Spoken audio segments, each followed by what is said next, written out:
From a young age, Margaret Caroline Rudd had an almost supernatural ability to manipulate those around her, especially when it came to men.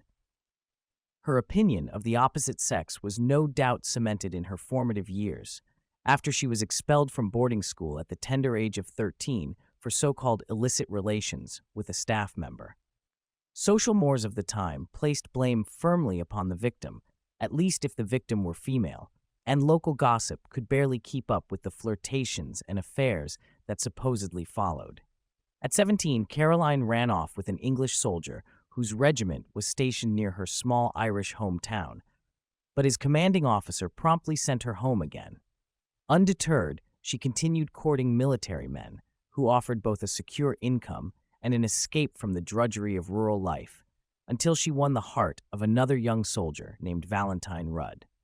10 days after meeting, the two were married. Unfortunately, even a respectable soldier's salary was not enough to satisfy Caroline's apparent taste for luxury. Within a year, Rudd and his new wife were deeply in debt, and he was forced to send her to live with his parents in England while he continued his deployment.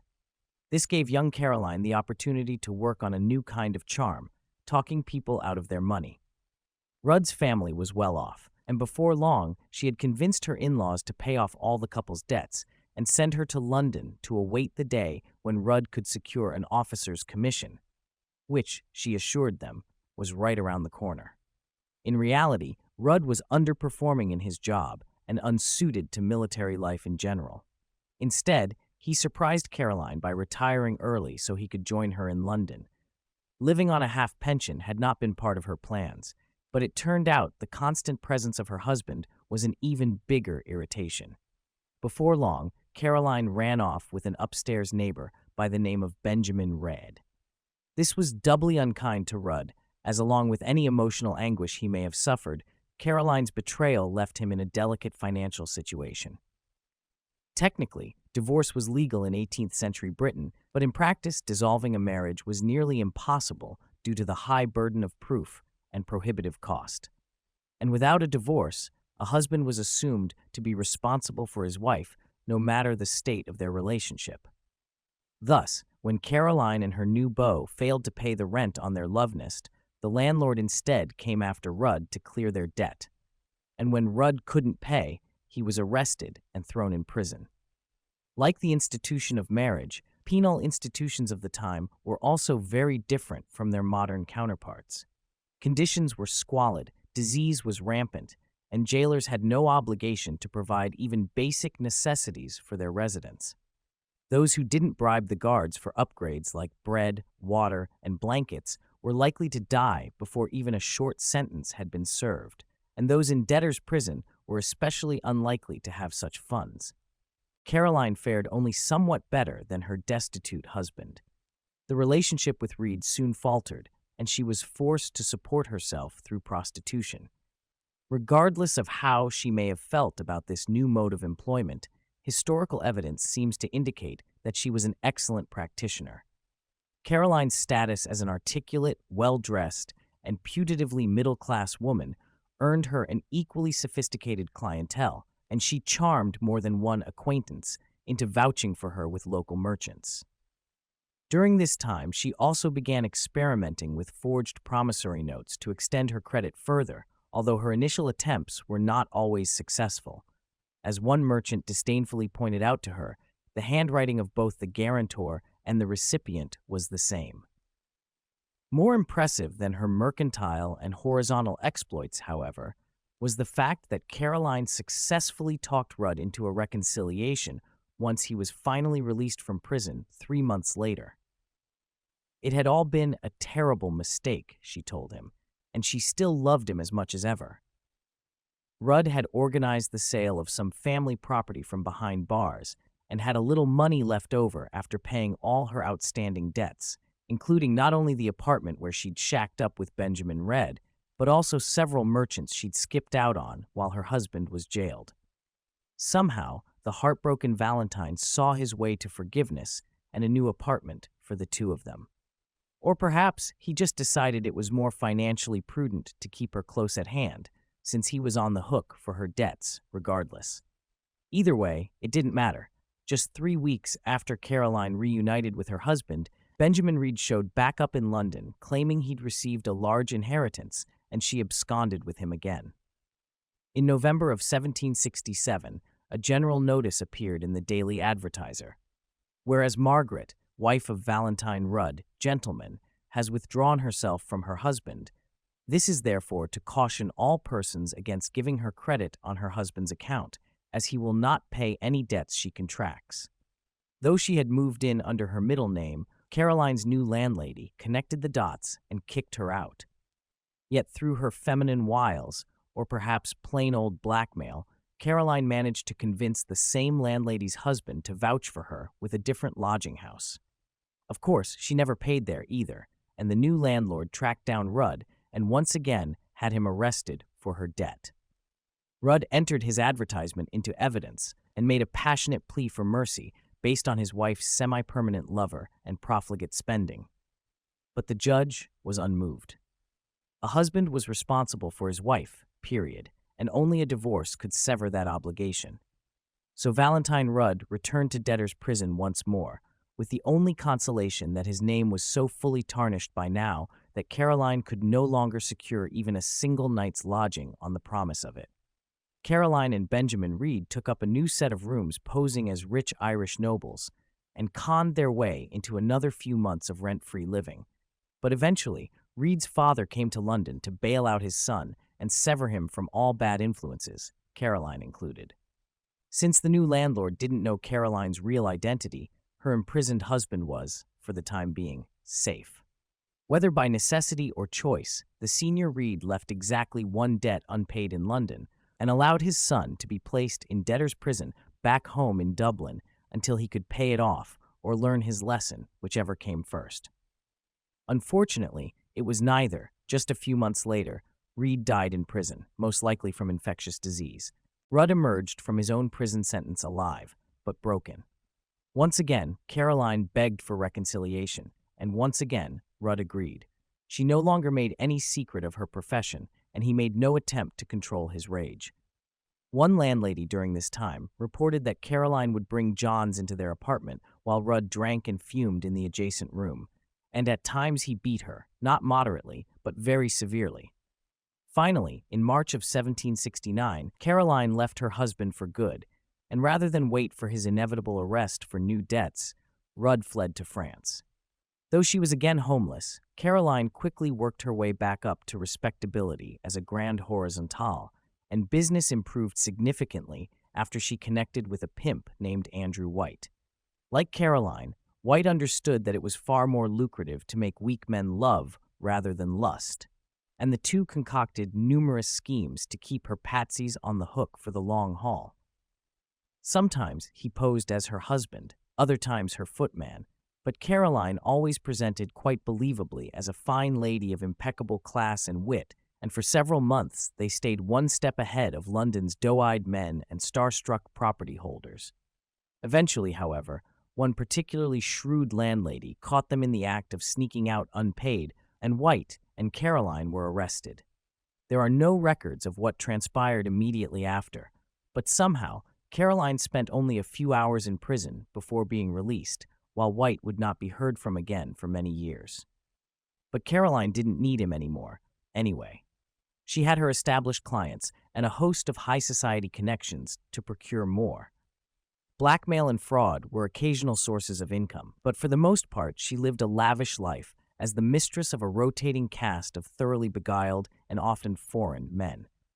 A certain reputation with the locals was inevitable, after all, yet even those who knew for certain that she had fleeced friends often found her irresistible when their turn came. She was by all accounts quite average in beauty, but as historian Sarah Bakewell put it, Caroline had wit in the full 18th century sense of the term. Insight, intellect, adaptability, cynicism, and the ability to use language as a deadly weapon. She could talk her way into and out of anything, at least as long as the listener was male. Some of her lovers included the poet John James Boswell, who wrote extensively of her wickedness even as he continued to visit her nightly, the Marquis of Granby, who died carrying a mind-boggling £37,000 in debt, due in no small part to Caroline, and possibly even King George's brother, the Duke of Cumberland. One lover in particular was notable for his irrational level of devotion, even among such crowded company. Joseph Salvador was a wealthy Jewish man with broad tastes who was reportedly of such an amorous disposition that every woman was alike to him. Perhaps he enjoyed a certain element of role-playing in his pursuits, or perhaps his eyesight was truly bad, but Caroline took advantage of his polygamous desires by posing as no fewer than 4 different women, all of them yearning for his physical and, more importantly, financial affections. Of course, a change of dress and hair color was not enough to fool anyone with their wits about them, and Salvador's servants tried to warn him repeatedly that the same woman was collecting jewels and gifts from him under different personas, often multiple times in the same day. But Salvador dismissed these concerns. This was also when Caroline mastered the art of using different styles of handwriting in order to send letters to Salvador from each of his different paramours. Yet when Caroline's own servant told Salvador that she had seen her mistress writing each of the letters she held in her hand for delivery, he refused to hear it. At one point, Caroline agreed to marry Salvador, then called off the wedding after the finery had been purchased. Often she would take furniture and belongings directly out of his home, once filling 2 horse-drawn carts she'd brought along for the purpose. She also frequently expressed a need to travel, usually to visit her royal relatives in the countryside, which was at least more plausible than the time she claimed she wanted to join a convent in France. Salvador would pay for the cost of the journey, as well as new clothes so she could arrive in style. Then Caroline would contrive to send letters from wherever she was supposed to be until it was time for him to send her money for the trip home. After one such staycation, she returned to Salvador in tears, claiming that her jealous, abusive husband had accosted her abroad and demanded half the value of the expensive jewelry that Salvador had given her for the trip.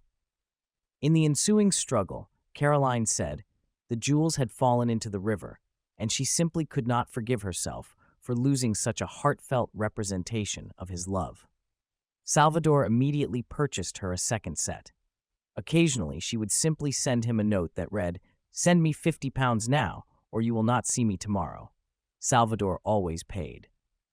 Such was the state of Caroline's power when, in the spring of 1770, she first became acquainted with the dashing and insouciant Daniel Perrault. Like almost every detail of their relationship, later accounts would conflict wildly about when and where they actually met. According to Daniel, they were introduced by a mutual friend in April, and he invited her to a masquerade ball the following night. According to others, the ball itself was their first meeting, complete with locked eyes across a crowded room a la Romeo and Juliet. Caroline, for her part, insisted that she didn't meet Daniel for another several weeks, after the masquerade ball, but more significantly, after he formally declared bankruptcy on May 4th. Daniel himself was no stranger to living a luxurious life well beyond his means, and in this the two were a perfect match. Convincing a court to wipe free one's debts rather than consigning the borrower to debtor's prison was itself a feat of persuasion that seems more like Caroline's strength than Daniel's. But whatever the timing, all accounts agree that by the end of May, the two were living together as husband and wife, the existence of Caroline's actual husband notwithstanding. Daniel, in fact, knew nothing of Rudd's existence until the estranged husband made a surprise return to London in October of that year, now fully delusional from a combination of poverty and paranoia. He told friends that Caroline's network had conspired to ruin every opportunity he had come across in France, and that he had been robbed, cheated, and persecuted wherever I have been. When he tried to break down the door of Daniel and Caroline's new living quarters, Caroline hastily explained her brave escape from an abusive marriage and told Daniel that they would only be safe in more secure and more expensive housing. Daniel, of course, complied. Fortunately for the couple, Rudd's friends convinced him to leave town once more, and Rudd spent the remainder of his life in destitution at an almshouse for the poor, forever cursing the name of Margaret Caroline Rudd.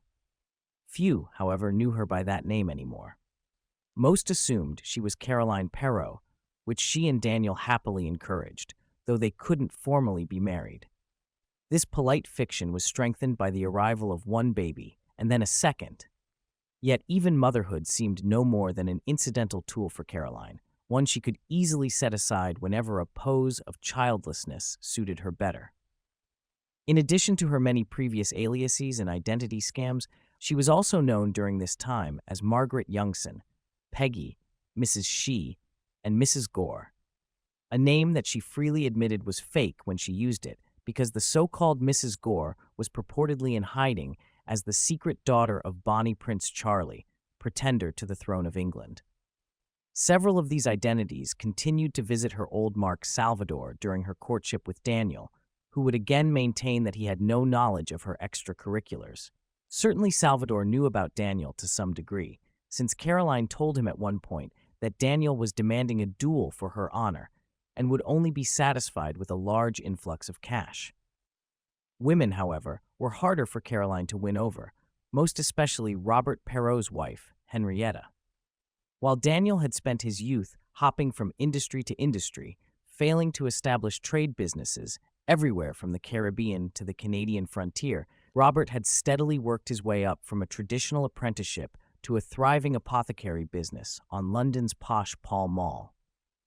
Henrietta was not especially pleased when Daniel had arrived in London to tempt her husband with his flashy lifestyle and penchant for gambling, but she was downright hostile toward Caroline's influence over the both of them. As Henrietta saw it, Robert had always been the proper, obedient, well-behaved twin, and they didn't need Daniel or his mistress intruding on their virtuous prosperity. Or perhaps Robert wasn't so innocent after all. His detractors would later paint him as a hypocrite full of secret vices, including gambling losses and mistresses of his own. He seemed more than happy to collude with Daniel in various financial schemes once his brother arrived in London, and some said it was actually Robert who directed Daniel to the coffee house where he made an unsavory, not to mention unsteady, income as a stock jobber, betting on various political and economic events of the day. But it's easy to understand how Henrietta, at least, believed her husband to be the clear victim among the three. Whether Henrietta was right about what lay in Robert's heart, the fact remained that he had spent several years entangling both his social and financial affairs with those of his brother, and as of 1775, he had participated in the shockingly bold scam against the Drummond brothers involving a forged £7,500 bond in William Adair's name. The three had been let go, thanks to Caroline's moving confession, but either the Drummonds or Adair could choose to press charges against Robert or Caroline at any time. Nor was that the only sword looming over their heads. In the months prior, bonds supposedly signed by William Adair had been used to secure 3 other loans for the Perrault brothers, 2 in Robert's name and 1 in Daniel's. The bankers who had made these loans remained unaware of the Drummonds' discovery for now, but if word got around before the Perraults could pay off the balances and take back the evidence, they would not escape arrest again. Despite her ever-confident demeanor, Caroline did seem to recognize the danger they were in. She attempted to sell some jewels to pay off the outstanding loans, but couldn't secure a buyer quickly enough. She asked one of Adair's relatives to intervene with him on their behalf, but was met with icy rejection. Worse, Robert himself tried to contact Adair 3 days after the initial confrontation, and the latter's response made it clear that he had not forgotten the incident and had most likely decided to alert the authorities after all. So on the evening of March 11th, out of options and increasingly desperate, Caroline and the twins bundled themselves into a carriage and sped off down the narrow streets of London, planning to flee the country. Robert clearly had the most to lose. Both Daniel and Caroline could start anew in France or elsewhere with minimal difficulty, but Robert was leaving behind a loving family and a thriving business. In truth, Caroline and Daniel had 3 young children by now as well, one of whom had been used to extort money from poor Salvador, though he had never seen the child he thought was his. But they apparently didn't consider it necessary to bring the children along for the escape, nor did Caroline and Daniel seem to have any concrete plan for what would happen to the children in their absence. At any rate, before the carriage had traveled more than a few blocks, Robert changed his mind, or else acted on a plan he'd been contriving since the scene in William Adair's parlor. On the pretense of having forgotten something, he climbed out of the carriage, then dashed around the corner to the magistrate's office on Bow Street and declared that he wished to testify against Margaret Caroline Rudd in a case of forgery. Here, again, accounts differ as to what actually occurred. According to the police blotter in the Annual Register, a gentleman came to the public office in Bow Street in company with a woman elegantly dressed and inquired for one of the magistrates.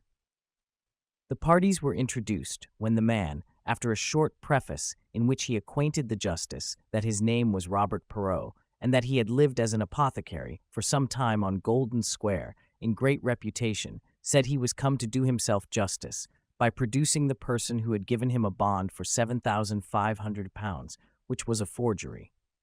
The woman denying the circumstance, and the parties mutually upbraiding each other, Mr. Addington thought proper, as there was a great appearance of an iniquitous combination, to commit them both to Tuthill Bridewell for further examination. According to Daniel, all three of them were actually in the room at the magistrate's office, though it is a fact that he, or one of the brothers at least, was not arrested until a day or two later.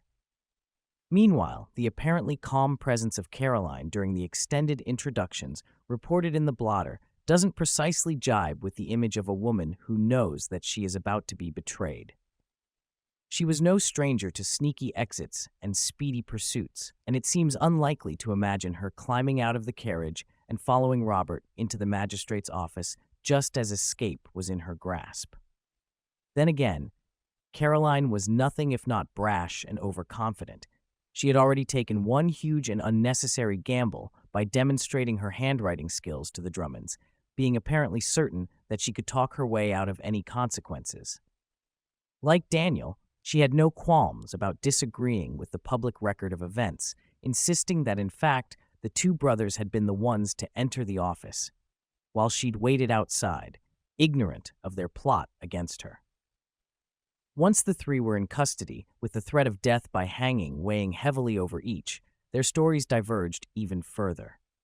Caroline claimed that she had been covering Daniel's constant gambling debts since the beginning of their relationship. Daniel insisted it was the other way around. Robert continued to claim no knowledge of the forgeries, despite cashing in on several in the name of a man he'd never met.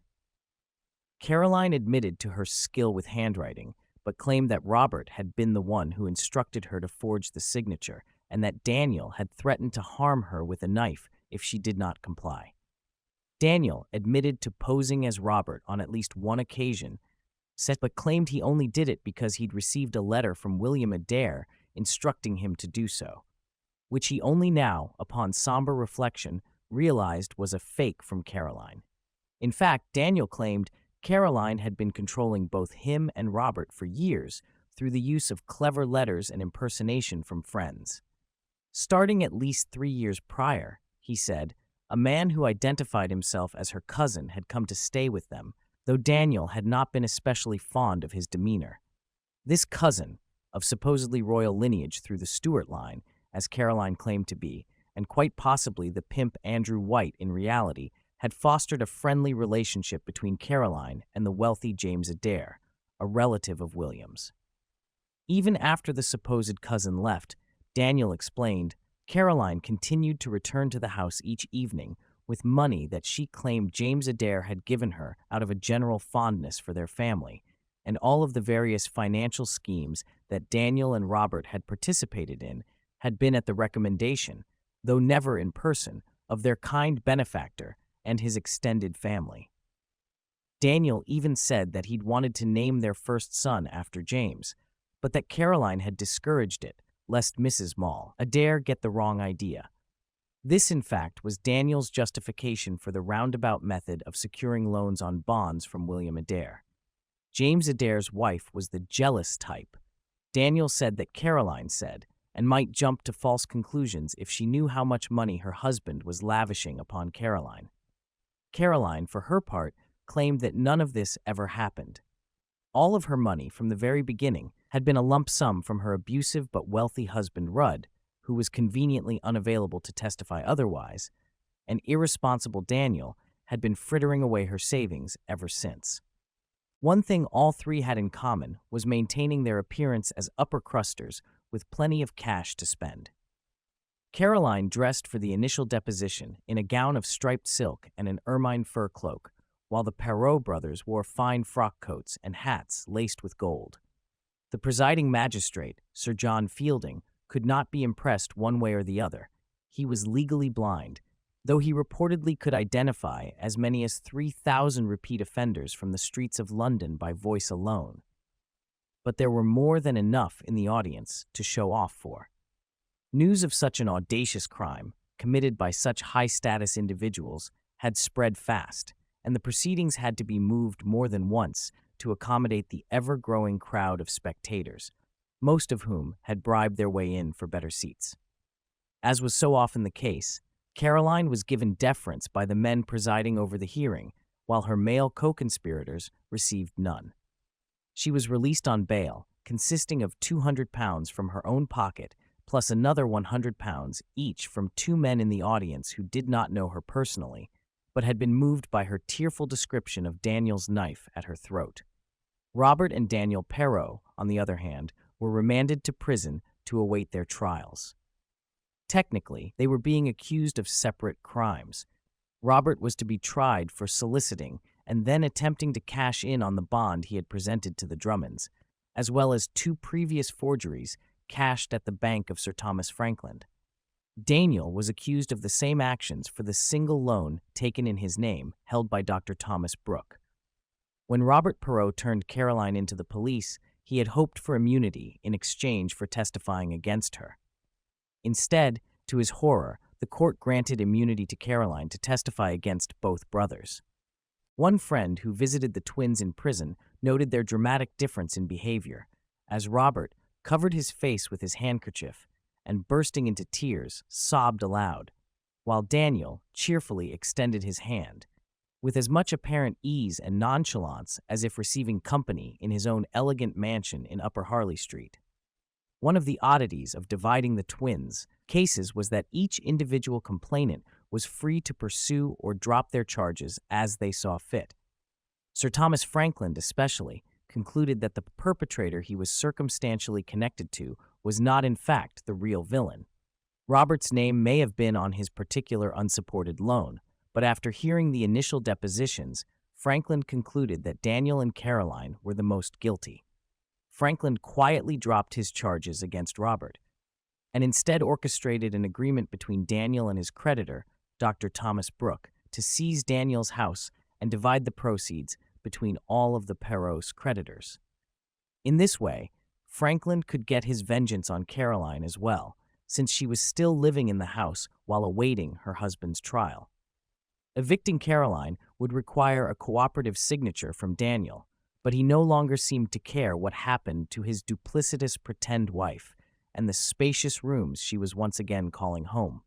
He signed the form, and Caroline was again put out on the streets.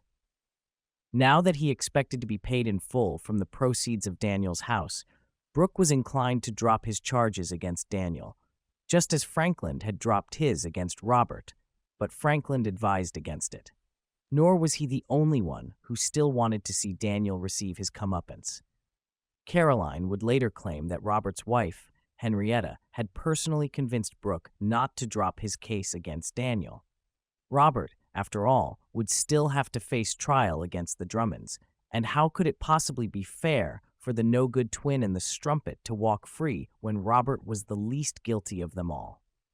Plenty of others had come to the same conclusion, judging by the lengthy letters and opinion pieces that were now being published every day in the local papers.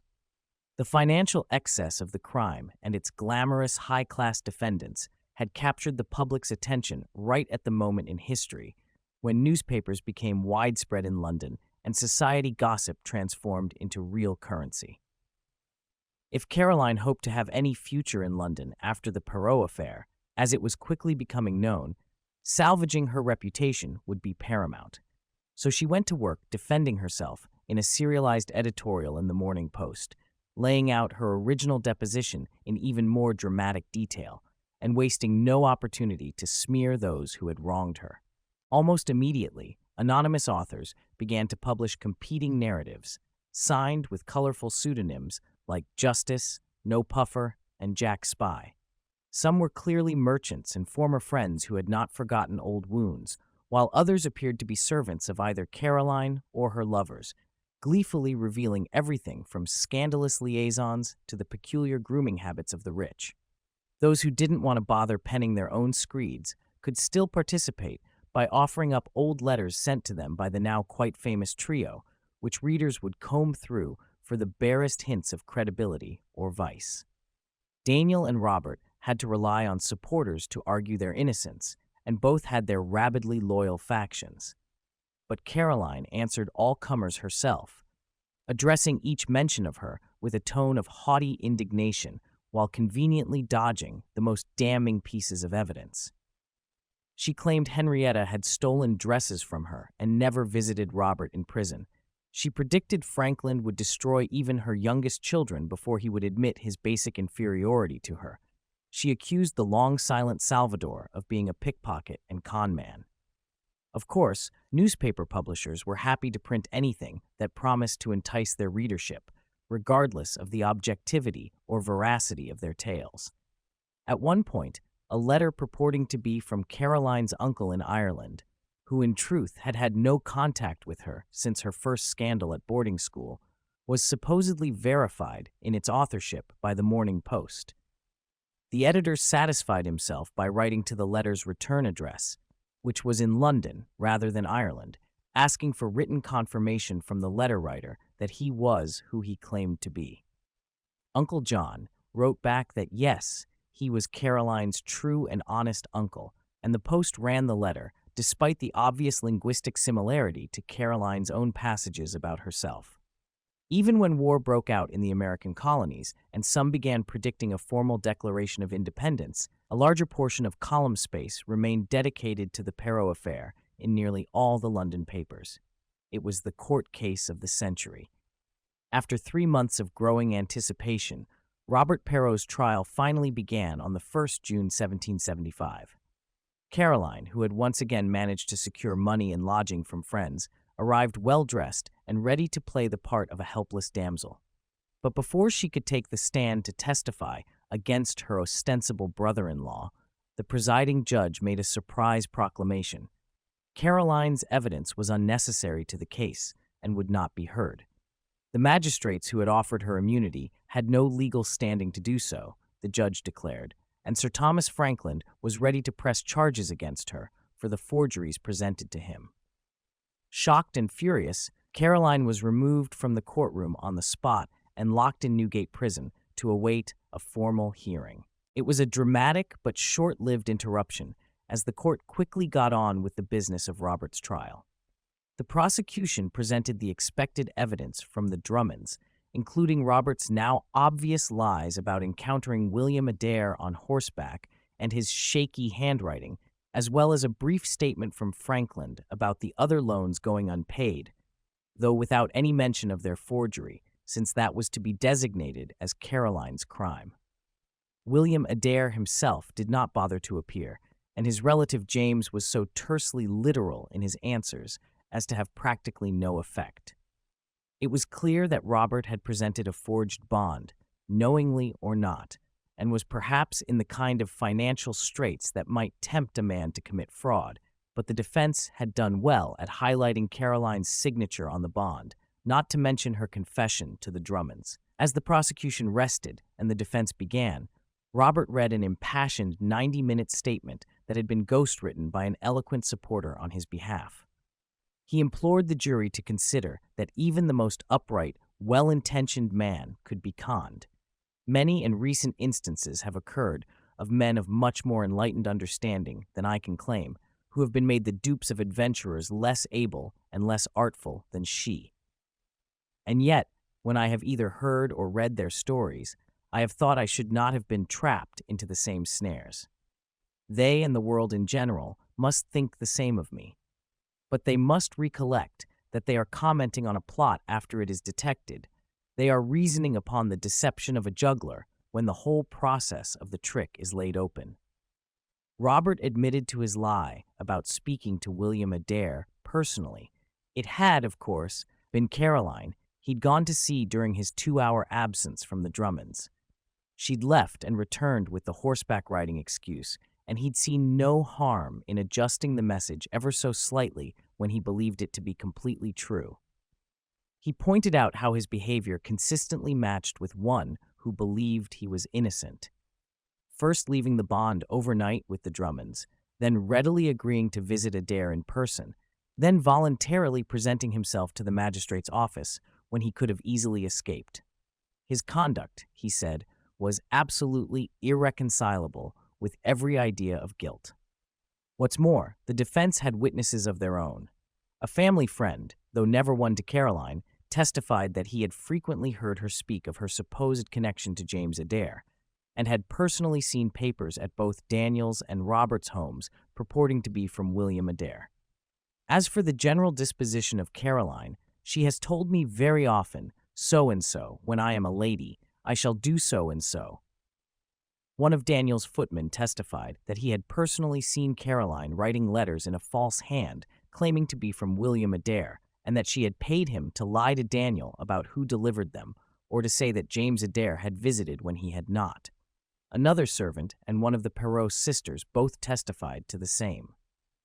Daniel testified to both men's innocence, though he was cagey when asked about his own statements to the Drummonds. This was followed by no fewer than 24 character witnesses who attested to Robert Perrot's diligence, honesty, and good standing in the community. The defense had every reason to feel hopeful. Aside from the mountain of evidence in their favor, the 12 men of the jury had watched Caroline be accused and dragged out of the courtroom that very morning. And indeed, they deliberated for just 10 minutes.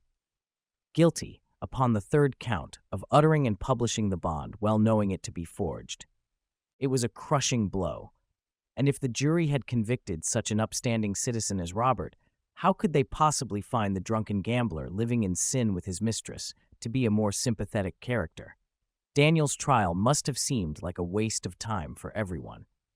Sure enough, both the prosecution and the defense seemed to put in far less effort the next morning, and Daniel himself abandoned the similarly long, heart-rending statement he had planned to deliver, though he would later publish it alongside many more tales of woe from the unfortunate Perrots. Instead, he read only the following: "My lord, I received the bond from Mrs. Rudd as a true bond of Mr. William Adair's. I did really believe it to be a genuine, authentic, and valid bond, and I solemnly protest, by all my hopes of happiness here and hereafter, so villainous an intention of defrauding any man of his property never entered my mind. I adjure the Almighty to assist me in my present and dangerous situation as I speak here before you." The defense called largely the same witnesses as before, though the handful of character witnesses willing to speak on Daniel's behalf did so ambivalently, at best. Daniel's jury deliberated for even less time than Robert's had, guilty as charged. Sentencing for the brothers took place 4 days later, in a rapid-fire proceeding alongside other criminals whose trials had concluded in the previous weeks. Without fanfare, the single word death was pronounced for both. Still, there were appeals to be waged, and Caroline was awaiting her own trial after being stripped of her immunity. If she were found guilty, the Perros lawyers would have significant standing to have their clients' verdicts overturned, or at least have their sentences reduced to transportation, i.e., shipment to a brutal labor camp in the American colonies. Then again, transportation was a markedly less attractive option for the King's courts in 1775, since the colonies were no longer cooperating and recent shipments seemed to have a way of getting dumped into the harbor. Meanwhile, press coverage surrounding the three cases continued to increase. Scores of editorials and open letters to the judge appeared on Robert's and Caroline's behalf, though very few on Daniel's, with only one letter writer bothering to mention that his conviction may very possibly be just, but by the Lord, I cannot believe it legal. Others praised the court's findings, referring derisively to the uncommon pains that have been taken to save Mr. Robert Perrot, while asserting that the claims laid out against Mrs. Rudd were also very probably true. Caroline kept up her publishing pace as well, though her tone shifted during this time from one of melodrama to hard logic. She was, after all, quite skilled at using others' words against them, and made the straight-faced counter-argument that if a wife were truly the sole subject of her husband, a fact that had been brandished against her, since how could Daniel have compelled her with threats if they were not legally married? Then Robert's wife, Henrietta, was surely more guilty of accomplice in his crimes than she was in Daniel's. How, indeed, could she logically be guilty at all when the twins had already been found so under just and due process?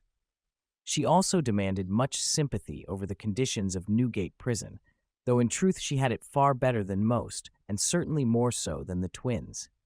Somehow, through all of this, she had retained several wealthy, and almost certainly male, friends and benefactors who paid for her to have a private cell, decent food, and regular visitors, such as the milliner who would bring silks for her to choose from, so that she could have a new dress sewn for each court appearance.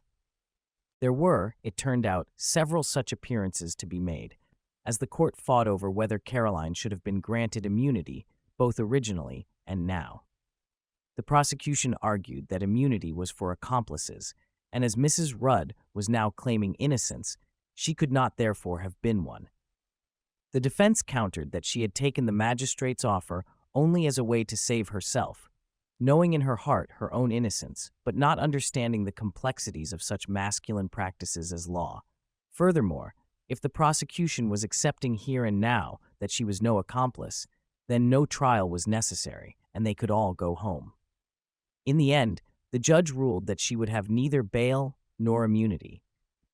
Yet, despite Caroline's supposed ignorance of the law, she personally cited an obscure legal precedent for throwing out her trial, that or at least delaying it by several months, which was granted. She now had until September to figure out a plan. But distractions abounded. First, there was the matter of Caroline's house and belongings, currently in Sir Thomas Franklin's hands. Now that Daniel was a convict, all of his property was forfeit to the state, raising the question of whether such forfeiture occurred at the time of the crime, before Franklin had seized it, or at the time of conviction, by which point Daniel possessed nothing. Caroline sided with the national interest, partly because she hated Franklin, but mostly because, as everyone kept reminding her, she was not Daniel's legal wife, and therefore many of the seized items, such as expensive dresses and jewelry, belonged to her alone, and would be returned by the state more readily than Franklin. Second, there was the matter of her children. By now the three of them were each living in different places. The eldest, Susan, was staying with an old friend of Daniel's, which he had arranged immediately upon his incarceration. When Caroline had demanded that the other two be sent with her, Daniel said they could go to a workhouse for all he cared. Poor Stuart and Caroline was more like their mother, the elder Caroline complained bitterly. The younger two had been housed for a time with the children's nanny, Hannah Dalbu, but payment for their care had been irregular, so the middle child had been passed off to another family, while Dalbu continued to wet nurse baby Caroline, born only a month or so before the forgery took over their lives. Since then, however, Dalbu had testified for Daniel at his trial, painting Caroline in a negative light and leaving her not at all inclined toward the woman. She filed a claim for Dalbu to surrender the child, but Dalbu's lawyer disingenuously retorted that the notice had not been properly served in person, which, of course, the imprisoned Caroline could not do. Therefore, they could not be certain that it came from the child's actual mother.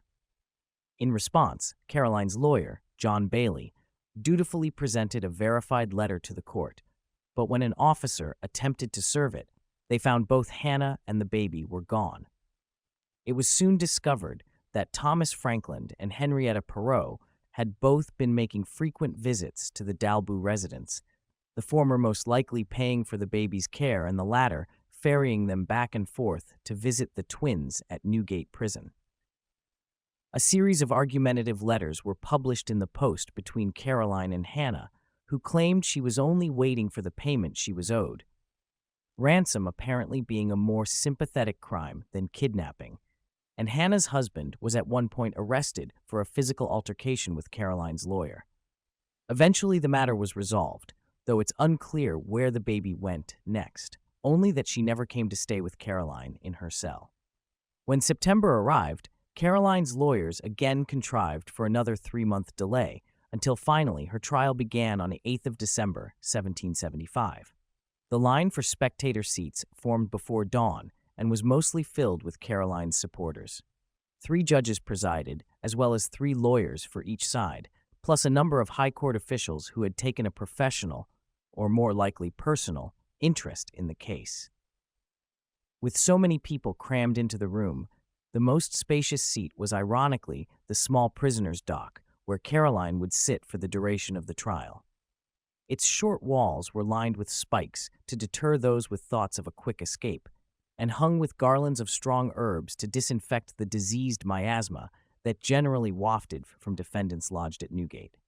Throughout the 11-hour ordeal, Caroline would be seen passing dozens of notes to her attorneys, but otherwise she remained the epitome of dignified composure. One writer noted that, had the whole tenor of Mrs. Rudd's conduct through life been equal to her behavior since the ungenerous attempt to sacrifice her, she would be an object of universal admiration. The prosecution called their first witness, Henrietta Perrot. The defense moved to block her testimony, given Henrietta's obvious stake in seeing Caroline convicted and thus her husband freed, but the judges ruled she could continue.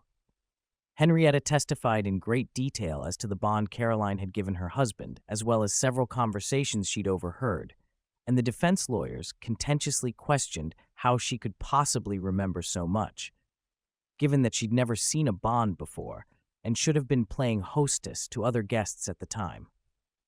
"I have the happiness to have a good memory," Henrietta replied coldly. Next came Thomas Franklin, who gave basic evidence regarding the loans he had issued. Hoping to paint Franklin as greedy and dishonest, the defense owned in on certain items that had been seized from the Perrot household, and Franklin played dumb for several minutes as the defense tried to force him to admit that they logically must have been Caroline's and not part of Daniel's property. "By whom did you suppose the gowns and petticoats and other women's apparel were worn?" asked one of Caroline's lawyers incredulously. "By the 2 Perrots?" "They might go in masquerade," retorted Franklin. Regardless of the answers they eventually wrenched from him, the defense had made their point.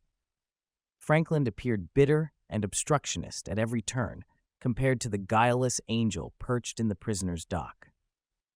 Several more witnesses followed, including bankers who made it clear that while the loan may have been in Robert's name, Daniel, and by extension Caroline, had spent the money.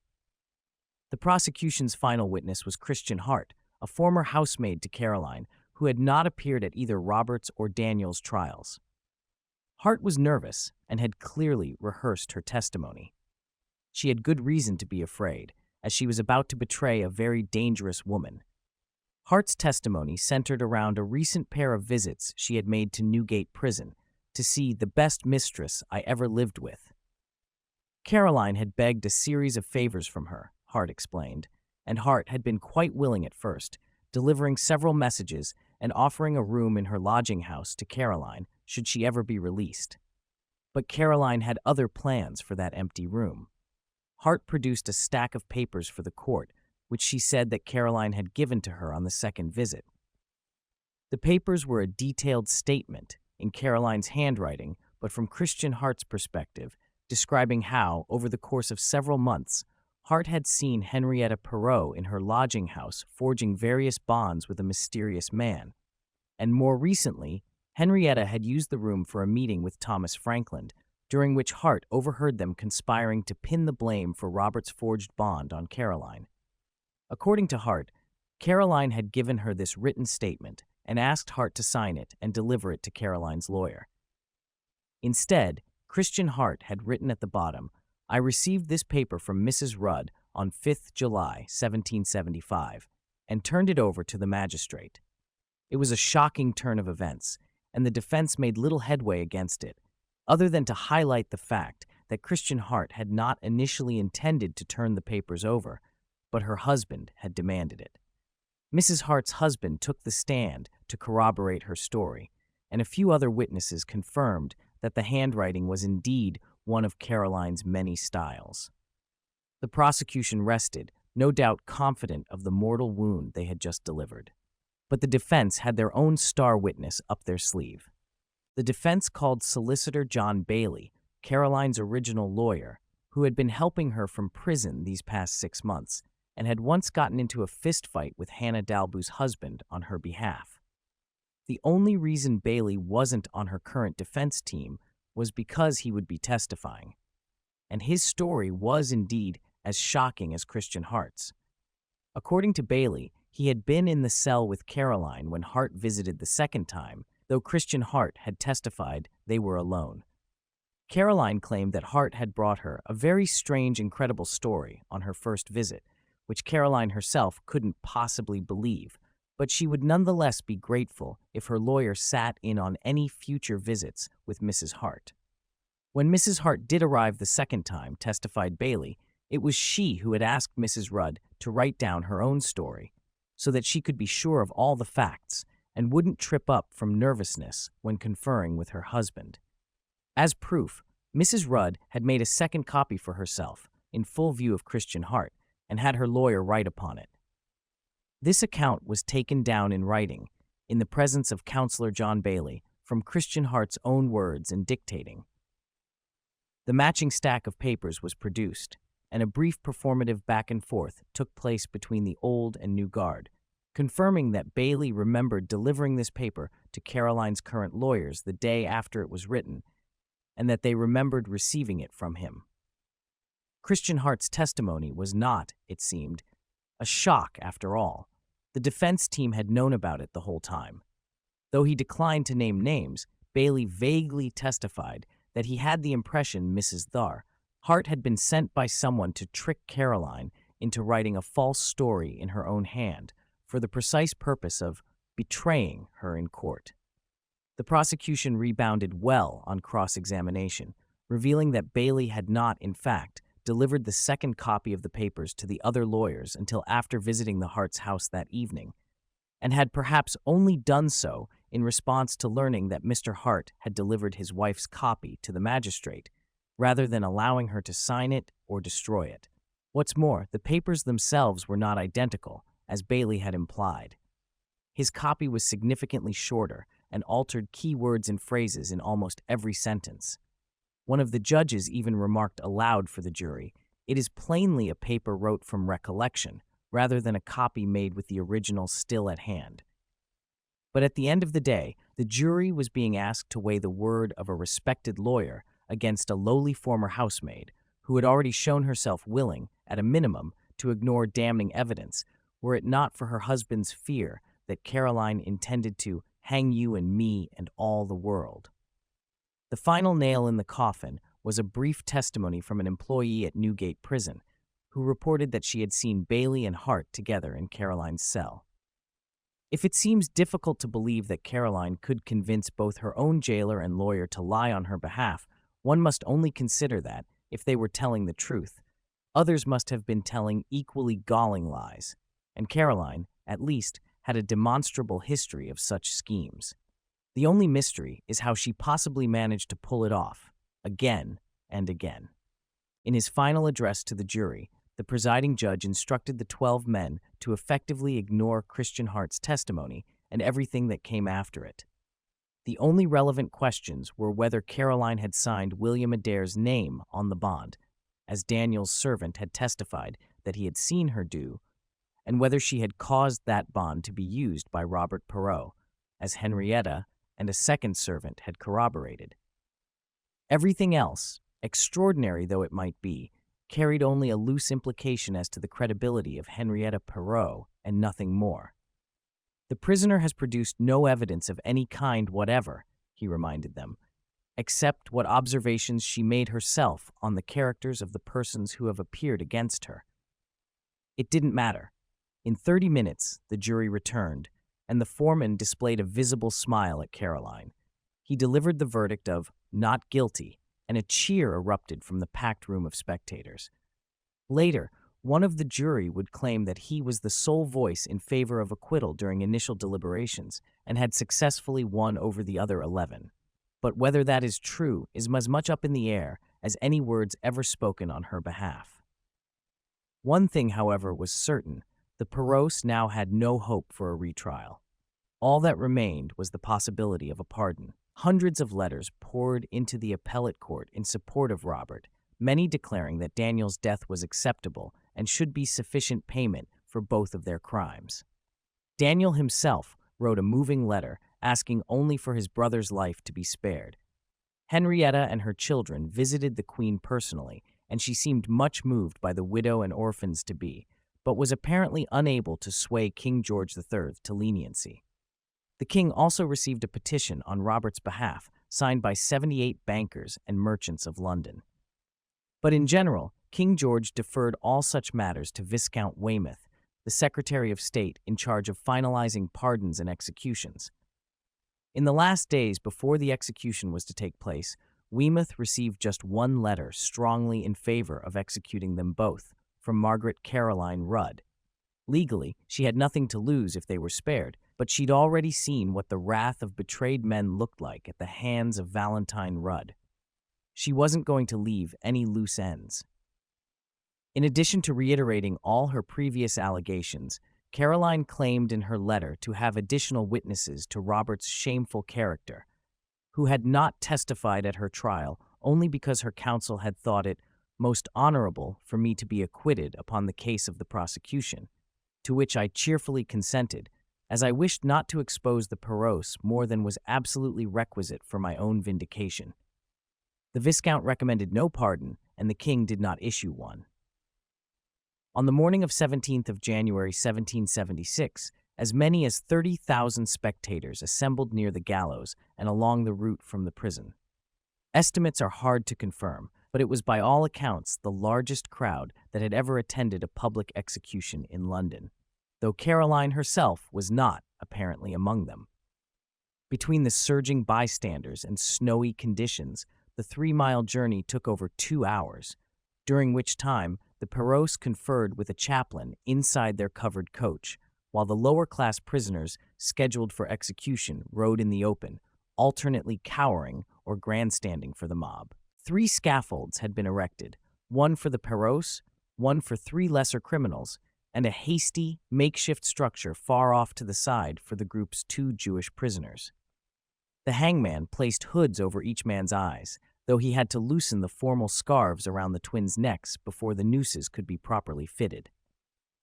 The Perrot brothers, now openly weeping, reached out and took each other's hand. Then the cart they were standing on was driven out from beneath them. Onlookers said their hands stayed firmly clasped until the deed was done.